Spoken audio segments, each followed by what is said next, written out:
할렐루야, 할렐루야. 우리 하나님 말씀 함께 보도록 하겠습니다. 하나님 말씀은 시편 13편 1절에서 6절까지의 말씀입니다. 시편 13편 1절에서 6절까지의 말씀입니다.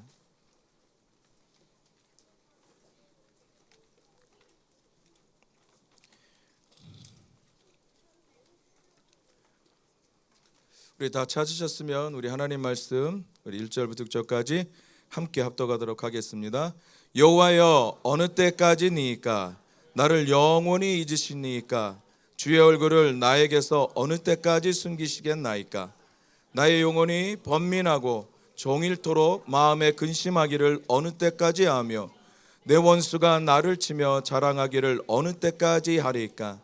여호와 내 하나님이여, 나를 생각하사 응답하시고 나의 눈을 밝히소서. 두렵건대 내가 사망의 잠을 잘까 하오며 두렵건대 나의 원수가 이르기를 내가 그를 이겼다 할까 하오며 내가 흔들릴 때에 나의 대적들이 기뻐할까 하나이다. 나는 오직 주의 사랑을 의지하여 싸우니 나의 마음은 주의 구원을 기뻐하리이다. 내가 여호와를 찬송하리니 이는 주께서 내게 은덕을 베푸심이로다. 아멘. 저도 예배를 시작하면서요, 선하신 하나님을 좀 함께 고백하고 싶어요.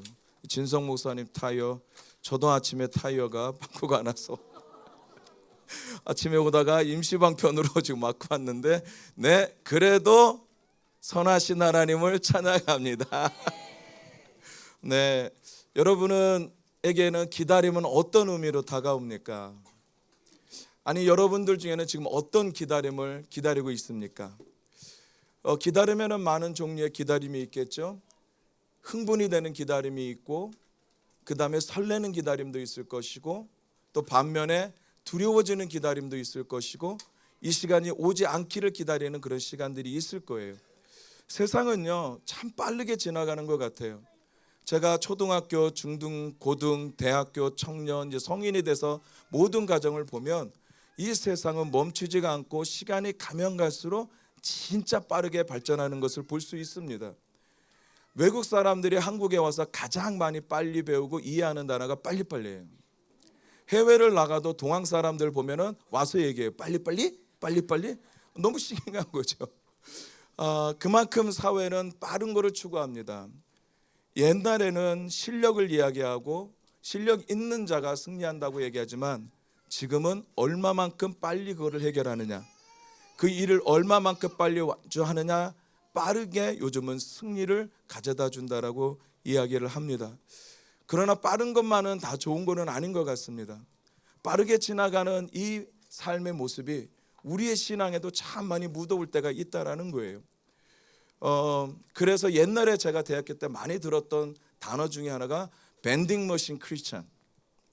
여러분, 밴딩 머신, 자판기 크리스찬. 이건 뭐냐면 내가 먹고 싶은 거 가서 돈 넣으면 누르면 바로 나오거든요. 이거 먹고 싶으면 가서 누르면 바로 나오고, 마치 어떻게 보면 우리의 신앙이 주님, 나 이거 원합니다, 바로요. 이거와 마찬가지와 같은 자판기 크리스찬. 그러나 하나님은 우리에게 말씀하시는 건 뭐냐면, 믿음이 있는 사람들이 가져야 될 실력을 뭐냐면 기다린다라는 것이 필요하다라는 거예요. 믿음 안에는 반드시 동반하는 것이 기다림입니다. 이 기다림이 없이는 우리는 하나님의 것을 이뤄갈 수도 없고 경험할 수가 없기 때문입니다. 여러분, 기다리면은요, 좋은 기다림도 있고 제가 아까도 말씀하셨지만 실패하는 기다림도 있어요. 아브라함은 하나님이 약속한 아들을 얻기 위해서 25년을 기다렸고요. 여러분, 요셉은 17세에 집에서 나와서 멀리 노래 팔고 갔지만 13년을 기다리면서 하나님이 주신 꿈을 이뤄갔습니다. 뿐만 아니라 여러분, 출애굽기에 보면은요, 모세가 시내산으로 하나님의 율법을 받으러 갑니다. 근데 이스라엘 백성들은 기다리지 못했어요. 기다리지 못해서 모든 금을 모아서 불에 녹여서 금송아지를 만들어 하나님을 예배했습니다. 형상을, 우상을 예배하게 됐죠. 그래서 그곳에 3,000명이라는 사람이 죽게 됐고요. 또한 여러분도 알다시피 사울 왕을 하나님을 패하기로 결정한 것은 뭐냐면 기다리지 못했기 때문입니다. 하나님의 뜻 가운데에는 제사장이, 하나님이 세운 사람이 제사를 드리고 예배를 드리고 전쟁에 나가야 되는데 사울 왕은 옆에 있는 모든 환경을 보기 시작합니다. 당장 쳐들어올 것 같은 군사들, 그 다음에 옆에서 아웅자웅하는 백성들, 이 모든 상황을 보고 그는 사사장이 죄송합니다. 프리스트. 제사장이 해야 될 것을 그는 그만 오만해 버리고 자기가 그 기다림을 없이 바로 하나님의 뜻을 거역하는 모습을 보고 하나님이 마음을 돌리셨던 모습을 볼 수가 있습니다. 여러분, 이와 마찬가지로 저에게도 많은 떨림의 기다림이 있습니다. 지금 근래에 제가 많이 기다리고 그리고 또 기다리고 이만큼 기다렸을까 하는 것이 바로 내일부터 시작되는 바로 유스 히어로 캠프입니다. 이 캠프를 기다리는 것은 감사합니다. 이왕이면은 모든 분이 해주시면 좋겠는데 10명만 하시면 긴장도 되고 프레셔도 따라오고 빡감도 있고 두려움이 없지는 않습니다. 있습니다. 근데 그럼에도 불구하고 그 한가운데 하나님이 다음 세대에게 NCMN에게 홍 목사님과 미진 간사님에게 주신 비전, 그리고 그분들이 여태까지 기도하면서 해왔던 그 놀라운 일들을 하나님이 해주실 것을 기대하니, 또 시편 110편에서 말씀하신 그 언약, 다윗에게 보여주시고 요한에게 보여주신 그 일을 행할 것 생각하니 가슴이 너무 벅찬 거예요. 그러니까 내가 가지고 있는 상황보다도 하나님이 하실 일들을 기대함으로 바라보니까 너무 가슴이 흥분이 되는 거죠. 제 딸이 2주 전에 들어왔거든요. 아, 제가 딸이 있는 걸 모르셨군요. 저에게 딸도 있고 아들도 있어요. 네? 오 마이. 역시 목사님 감사합니다. 네, 절대 안 합니다. 네. 공항에서 마중 나가서 많은 사람들이 나오잖아요. 일찍 가서 그 사람 한 사람들을 다 쳐다봐요. 언제 나올까? 언제 나올까? 그 기다림이 오랫동안 보지 못했던 기다리며 설레는 거예요. 보고 싶어하는 그 마음. 또 반면에 혹시라도 내가 빚을 갚아야 될 부분이 있다면, 저는 빚은 없어요. 그러나 그 빚 갚을 시간이 오면 여러분 그 기다림이 설레집니까? 조마조마하고요. 제발 오지 말고 불안하는 거죠. 그러나 오늘 이 시간 이 말씀을 통해서 여러분의 기대감이 하나님을 향해서 극대화됐으면 좋겠습니다. 여러분이 가지고 있는 하나님을 향한 그 믿음이 오늘 여러분이 그 기다림 안에서 더욱더 하나님을 향해서 나의 시선이 고정됐으면 좋겠습니다. 그래서 오늘 말씀에 보면 이렇게 얘기합니다. 여호와여, 어느 때까지 나를 영원히 잊으시나이까? 1절에도 계속해서 주의 얼굴을 나에게서 어느 때까지 숨기겠나이까? 2절에도 이렇게 얘기해요.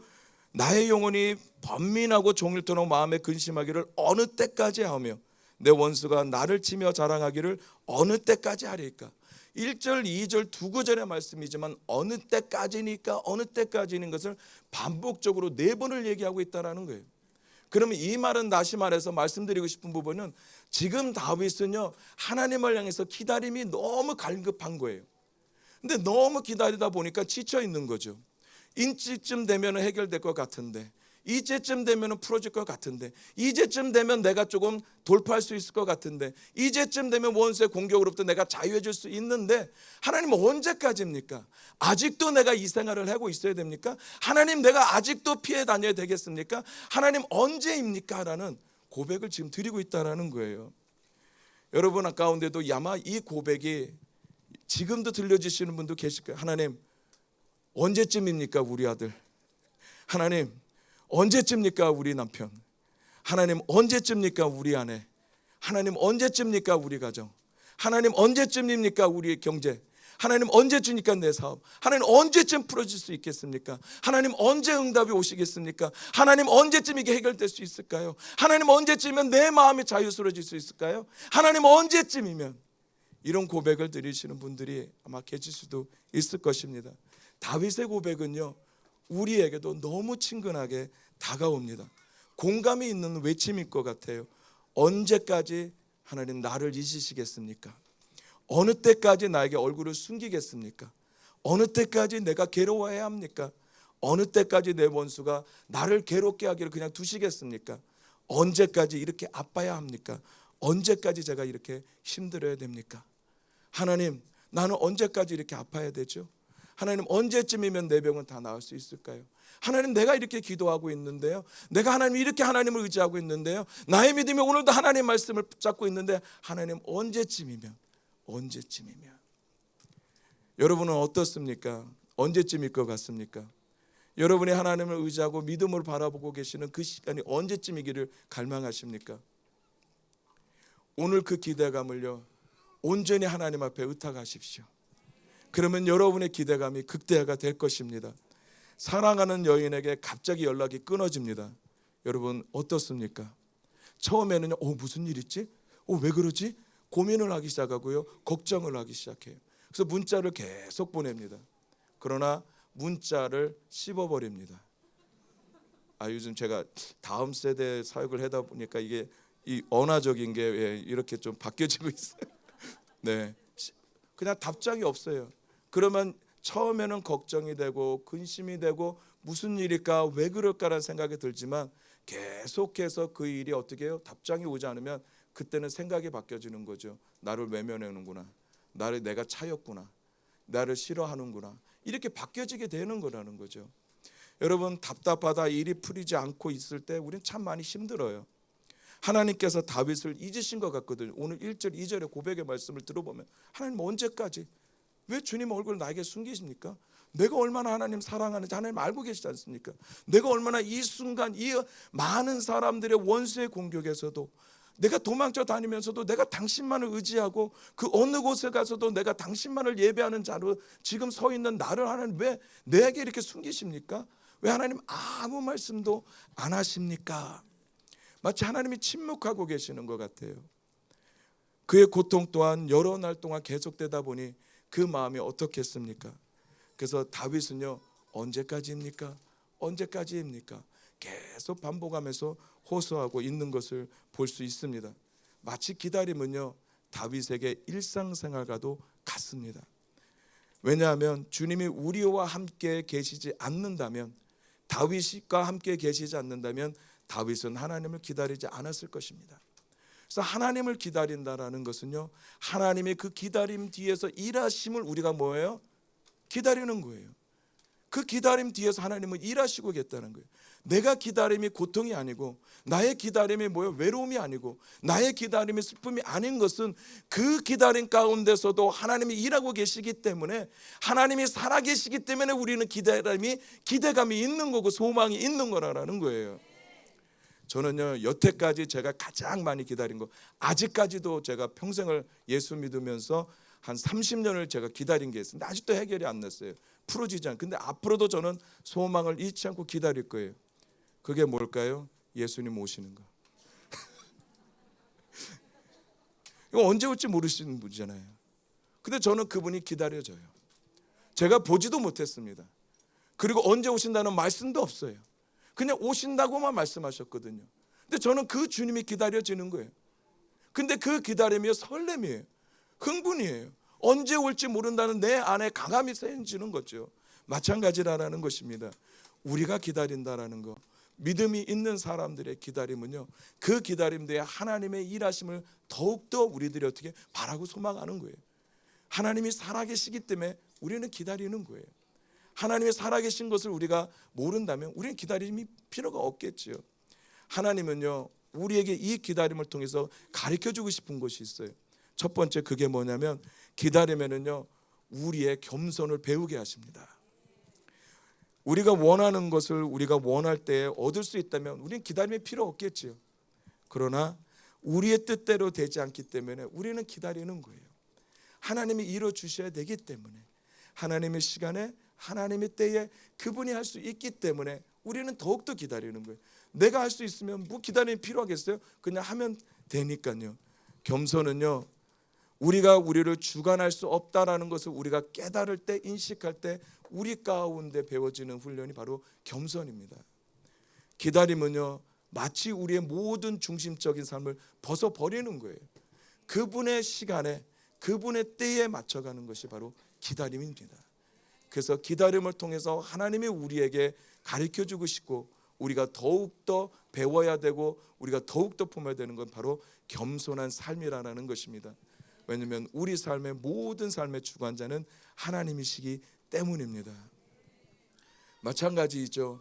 저도 내일부터 시작되는 유스 히어로 캠프를 준비하면서 제 가운데 많은 생각이 들죠. 특별히 갑자기 조용히 있다가 왜 코로나가 갑자기 또 막 튀어나오면서 아이들이 막 확진입니다, 양성입니다, 취소합니다, 뭐 이런 문제, 간사님들도 그러고 이런 문제들이 다 일어나기 시작해요. 그러면 저는 제 안에는 자꾸만 생각 가운데 두려움이 찾아오죠. 그러면 그 3박 4일 동안 혹시 우리 아이들 가운데에 일이 있으면 어떨까? 하나님 영광 가리면 어떡할까? 우리 간사님들 또 아이들이 계속해서 빠져나가는데 모두 코로나 취소해버리면 어떨까? 우리 계속 지금도 적자인데 이런 것들이 조금씩 저에게는 많은 생각들을 꼬리로 물고 오단 말이에요. 왜냐하면 지금도 적자거든요. 그렇지만 미정 간사님도 말씀하셨는데 다음 세대는 우리는 반드시 투자한다. 적자를 지금 감싸안고 가면서 적자가 되면 액팅이 책임져야 됩니다. 이 단 한마디의 무게감.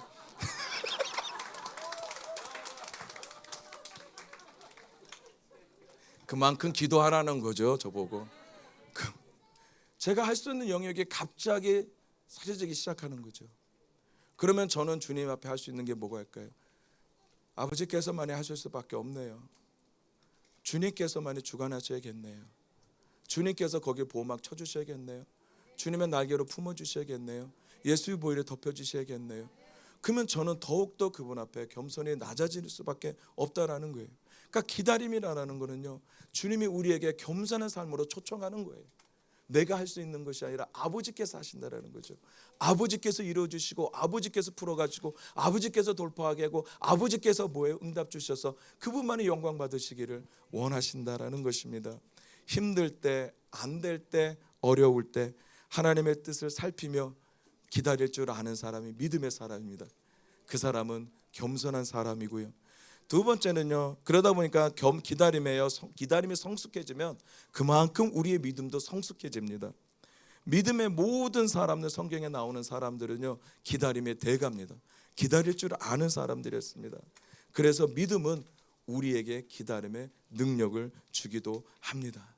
믿음의 사람은요, 끝까지 기다릴 줄 아는 사람입니다. 그래서 히브리서 기자는 얘기합니다. 믿음을 가진 자는 뒤로 물러가 침륜에 빠질 자가 아니다. 오직 영혼을 구하는 자로 앞으로 나아가는 자다. 왜냐하면 하나님이 그 기다림 안에서 일하시기 때문에. 할렐루야. 그래서요, 다윗이 이 기다림에서 돌파가 무엇일까? 언제까지입니까? 라는 이 고백 가운데 돌파가 무엇일까?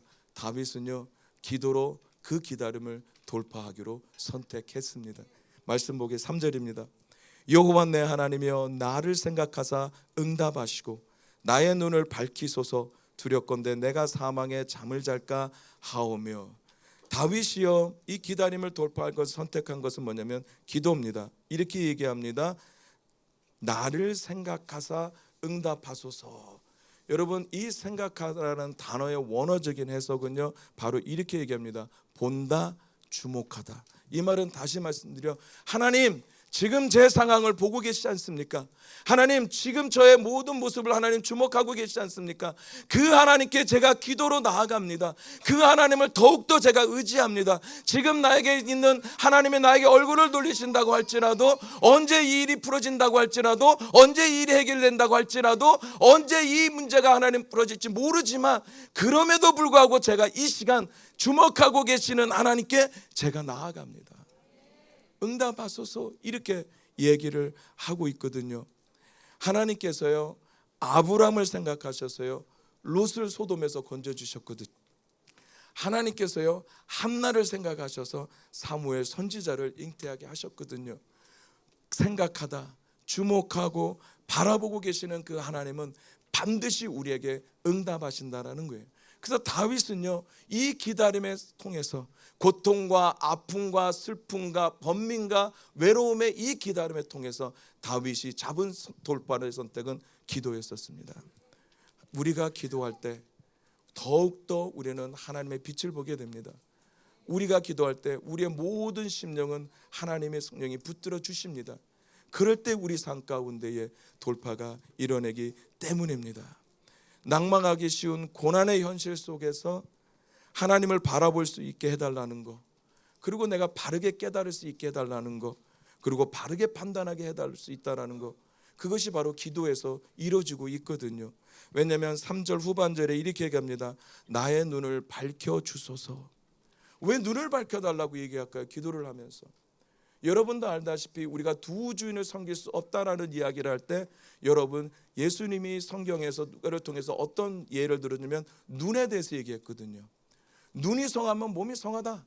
근데 눈이 나쁘면 몸이 나쁘다, 이 말. 눈이 밝으면 몸도 밝아진다.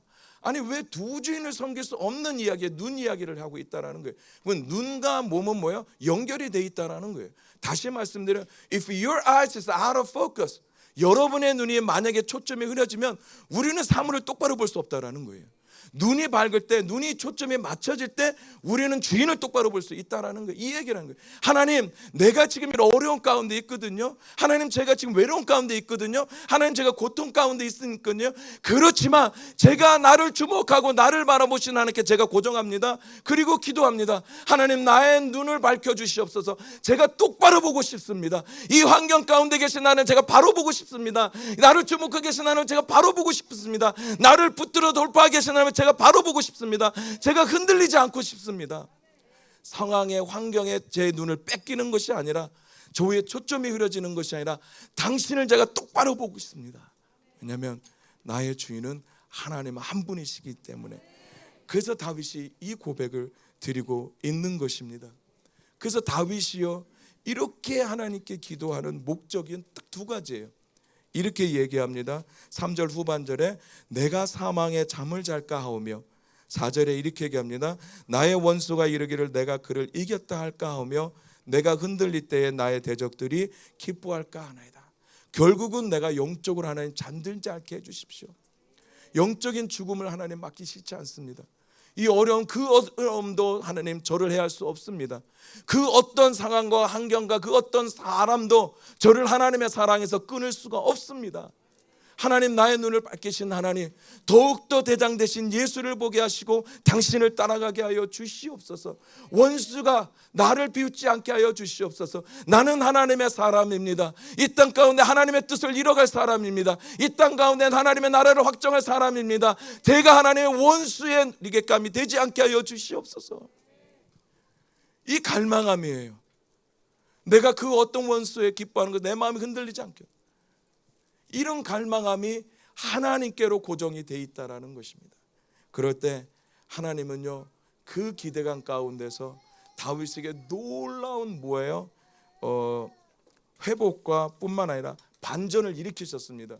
그것이 바로 5절, 6절 두 구절의 말씀입니다. 함께 보겠습니다. 나는 오직 주의 사랑을 의지하여 싸우니 나의 마음은 주의 구원을 기뻐하나이다. 내가 여호와를 찬송하리니 이는 주께서 내게 은혜를 베푸심이라. 1, 2절까지만 해도요, 다윗은 언제까지입니까? 하나님은 언제까지입니까? 근데 그런 상황 가운데 갑자기 그의 모습이 뭐예요? 갑자기 반전을 하는 것을 볼 수가 있다라는 거예요. 다윗은 기다린 가운데 관심은 오직 하나님 한 분이었습니다. 비록 자기의 상황이 그렇게 나에게 몰려온다고 할지라도, 나를 묶어오고 억압해오고 나에게 자꾸만 긴장감을 준다고 할지라도 나의 관심은 하나님, 나의 집중은 하나님, 그 하나님만이 나의 도움이시기 때문에 그 하나님 앞에 다윗이 나아갈 때 하나님이 놀랍게 그에게 반전의 놀라운 기회를 주셨습니다. 그리고 그가 고백하고 5절과 6절에 선포합니다. 하나님, 제가 찬양합니다. 나의 구원의 하나님 하나님을 제가 노래합니다. 영원히 나의 찬양을 받으실 그 하나님을 제가 찬송합니다. 모든 원수의 력을 파헤치신 그 하나님을 찬양합니다. 전쟁에 능하신 하나님을 찬양합니다. 이렇게 지금 바뀌어지고 있거든요. 1절과 2절과 5절과 6절은 너무나 대조적인 상황이 지금 전개되고 있는 것을 볼 수가 있습니다. 다윗이요, 시편 40편 1절에 이렇게 얘기합니다. 내가 여호와를 기다리고 기다렸더니 귀를 기울이사 나의 부르짖음을 들으셨다. 여러분도 알다시피 성경에서 반복적으로 나온 거는요, 중요할 뿐만 아니라 그 사람의 간절함도 있지요. 기다리고 기다렸다는 건 그의 기다림이 너무 간절한 거예요. 근데 그 기다림에서 그의 관심은 하나님, 그의 초점은 하나님. 그럴 때 하나님이 그에게 응답하셨다. 그렇게 하나님 앞에 나가 기도로 그 하나님을 붙잡기 시작할 때 그의 마음과 생각은 완전히 반전의 빛의 생각으로 바뀌게 되었다는 거예요. 여러분의 엄청난 반전이 일어난 것을 볼 수가 있습니다. 탄식에서 찬양으로 바뀌고 있습니다. 깊은 낭만과 어두움에서 시작한 그의 기도가 하늘로 올라간 것을 볼 수가 있습니다. 그러면 저는 오늘 이 시간 이 말씀을 이렇게 결론을 짓고 싶습니다. 다윗이 고백한 어느 때까지라는 것을 다시 읽고 싶습니다. 다윗이 5절 6절에 하나님 앞에 드려진 그 놀라운 깊은 곳의 찬양의 소리를 통해, 그러면 다윗이 고백하고 싶은 1절에 2절의 고백은 단순히 탄식의 고백일까? 단지 자기가 가지고 있는 외로움에서, 단지 자기 안에 있는 아픔에서, 고통에서, 하나님이 나를 외면한 것 같은 그 시간 가운데, 하나님이 나에게 말씀하지 않는 그 묵묵히 그냥 있는 그 시간 가운데 있는 그 외로움에서 들려지는 그냥 탄식의 소리일까? 아픔의 소리일까? 아니라는 거예요. 다윗의 5절 6절의 말씀을 통해서 1절 6절을 뒤집어 보면 이렇습니다. 자신이 겪는 아픔이 언제 끝날지 기한을 알 수 없다라는 뜻이 아니라, 이제 하나님께서 고난을 겪고 있는 다윗 위에 놀라운 능력의 때가 되었다라는 거예요. 언제까지일까? 이것이 하나님 언제 해결되겠습니까? 라는 것이 아니라, 하나님 이제 하나님께서 나에게 놀라운 일을 시작하셨습니다. 그때가 바로 지금입니다.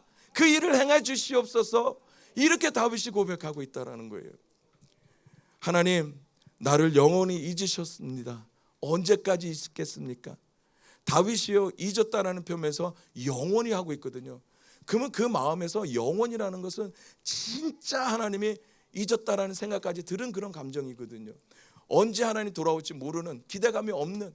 근데 다윗이 하나님께서 나를 잃어버린 것에 대한 원망이나 이것이 불평의 소리가 아니라는 거예요. 나를 영원히 잊으셨습니까?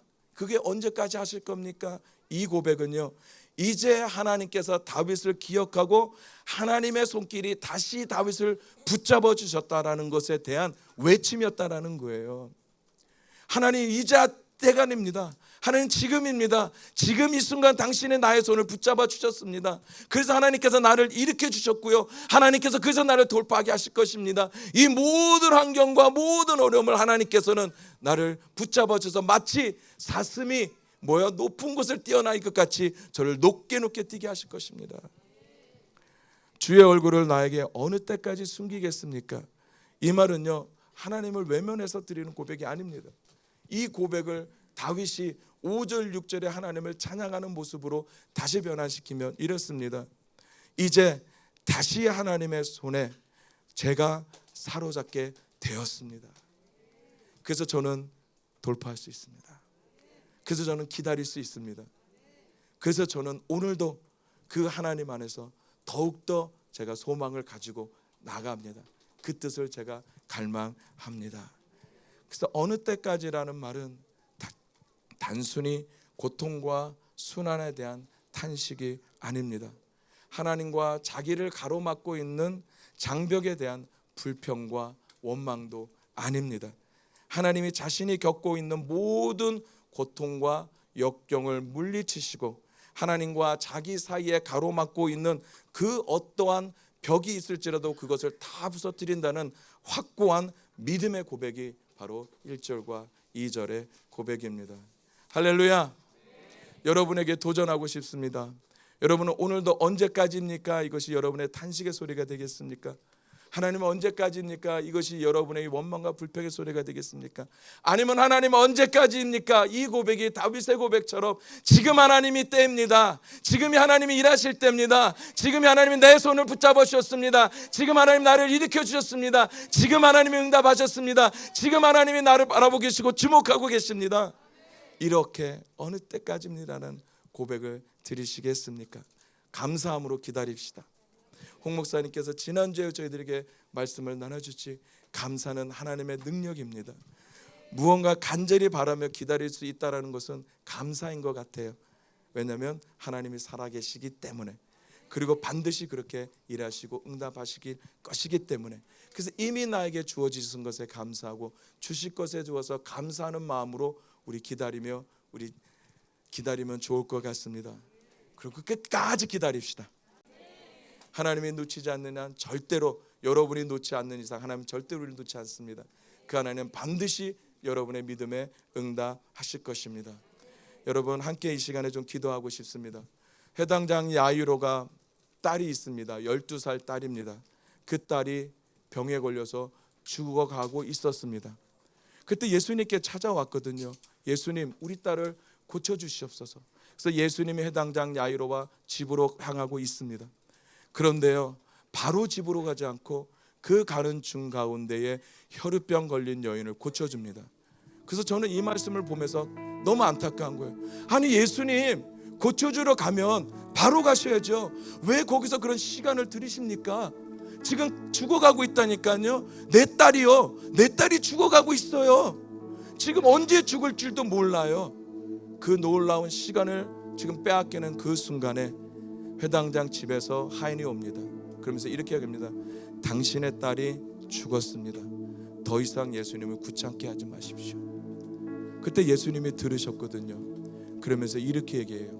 회당장 야이로에게 두려워하지 말고 믿기만 해라. 여러분, 회당장 야이로에게는요, 짧은 시간이었지만 그의 기다림은요, 엄청난 이 압박입니다. 내 딸이 지금 언제 죽어갈지 모르거든요. 1분 1초가 시급하거든요. 그런데 예수님께서 회당장 야이로에게 얘기합니다. 그 기다림에는 내가 일하고 있음을 볼지어다. 너희는 두려워하지 말고 믿기만 해라. 그 믿는 것이 결국은 기다림의 능력이 될 것이고, 우리 입술에서 퍼져지는 찬양과 감사와 예배의 찬양의 열매가 되게 할 것이다. 이렇게 도전하고 계십니다. 여러분이 기다리고 있는 것이 어떤 기다림인지 모르겠습니다. 하나님 언제 내 남편, 하나님 언제 내 아내, 하나님 언제 내 자녀, 하나님 언제 내 사업, 하나님 언제 내 비, 언제 내 병, 언제 하나님, 그렇지만 그 가운데서도 하나님께 내 시선을 집중합니다. 그 가운데서도 하나님, 내가 하나님께 내가 주목합니다. 나의 관심은 오로지 나의 도움이 되시는 하나님이십니다. 우리가 주 한번 모르고 기도하며 나아갑시다. 주여, 아버지, 그렇습니다. 하나님이 우리의 기다림의 소리가 한시간 탄식과 원망과 불평이 아니라 하나님 감사로 나가게 하소서. 하나님을 바라보는 그 믿음 안에서 더욱더 하나님 감사와 앞으로까지 기다림을 통해 하나님 감사가 하나님의 기다림의 능력이 되게 하시고, 우리가 바라보고 있는 끝의 가운데 당신의 뜻을 경험할 수 있는 하나님의 능력이 되게 하여 주시옵소서. 아버지, 그렇습니다. 우리에게는 이 기다림을 통해 하나님을 기다리겠습니다. 더욱더 하나님을 기다리겠습니다. 당신의 것처럼 내가 당신을 기다렸으니 아버지는 기다린 가운데 우리의 부르짖음을 대답하셨던 하나님, 하나님 더욱더 하나님께서 나가겠습니다. 모든 것을 당신한테 의탁하며 불신하게 당신께 드리겠습니다. 아버지, 우리만 기다리는 것이 아니라 아버지도 기다리고 계시다라고 이사야 30장 18절에 말씀하셨습니다. 여호와께서 기다리시니 이는 너에게 은혜를 베풀려 하심이라. 그 하나님께 저희가 더 나가겠습니다. 더 가까이 나가겠습니다. 그리고 더 집중하겠습니다. 왜냐하면 하나님을 기다리는 자가 복이 있다고 말씀하셨기 때문에 지금 이 믿음의 과정 가운데 이 기다림은 우리에게 축복입니다. 하나님, 이 믿음의 여정 가운데 이 기다림은 우리의 능력입니다. 하나님의 하실 일들을 하나님 더욱더 우리가 기다리며 떨리고 하나님 벅찬 마음으로 찬양하며 예배하며 감사함으로 기다리기를 결정합니다. 그렇게 일하실 하나님을 감사하며 우리 주 예수님의 이름으로 기도드렸습니다. 네.